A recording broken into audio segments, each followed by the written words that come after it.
Այն, ինչ մեկ տարի առաջ կարելի էր գնել 10,000 դրամով, այսօր գրեթե անհնար է։ Վիճակագրական կոմիտեի տվյալով այս տարվա մարտին ունենք 4,5% գնաճ։ Միայն սննդամթերքի շուկայում ապրանքները թանկացել են 7-8%-ով։ Տենց բան չկա, որ թանկ չլինի, լեռնել թանկ են։ Թոշակ բացարձակ չի հերիքում։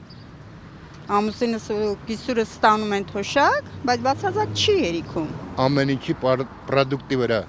ձեթա, ձույա, հացա, լրիվել թանկանում է։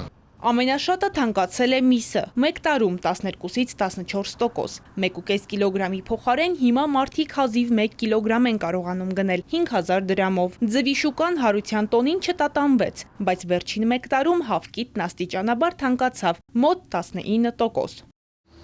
Դելի սնունդ, դելի հագուստ, դելի չգիտեմ կենցաղային պարագաներ, ինչ ուզում ալնի, տաղել թանկացել է։ Ու շատ զգալի է թանկացել։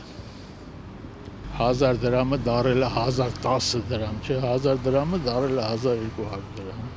3400 դրամանոց միսը հիմա եղել է 5000։ Կարակը նորից էլի 500 դրամ, 1000 դրամ թանկացել է։ Տենց ապրանք չկա, որ թանկացած չլինի։ Թոշակառուների զամբյուղն այդպես էլ չլցվեց։ 10,000 դրամի լուրն իշխանությունը հնչեցրեց այնքան բարձր, որ նույն տեմպով բարձրացան նաև գները։ Մարդիկ դժգոհում են, ոչ էլ վերահսկողություն կա, ով ինչ կին ուզում է, սահմանում է։ Ամեն մի բան եթե մի կդոր թոշակ են բարձրացնում, հետևից է չգիտես մեր առևտրականները, բիզնեսմենները հետևից թանկացնում են։ Հիմա ով է դրա դեմ առնելու։ Բայց չեն մտածում, որ լավ, հասենք 10,000 թոշակ ավելացենք, ձեռքերից խլենք։ Պիտի յոլա համակերպվենք։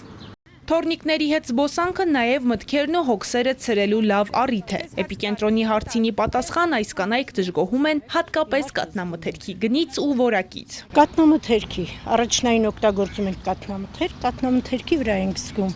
Նույնը, ամեն ինչը։ Գնաճի տեմպն արագանում է եւ վերջին մեկ տարում 4,5% ցուցանիշը թիրախային միջակայքի վերին սահմանից բարձր է։ Բարձր տնտեսական ակտիվության պայմաններում պահանջարկն ունակ է ճնշել գները, սակայն ճնշումներն առավել մեծ են առաջարկի դեպքում։ Սա էլ պայմանավորված է տարածաշրջանային լարվածության հետևանքով առաջացող մատակարարման խնդիրներով։ Այս ֆոնին, ըստ մասնագետների, պետությունը պետք է խստացնի դրամավարկային քաղաքականության պայմանները, մինչդեռ վերաֆինանսավորման տոկոսադրույքը մնացել է 6,5%։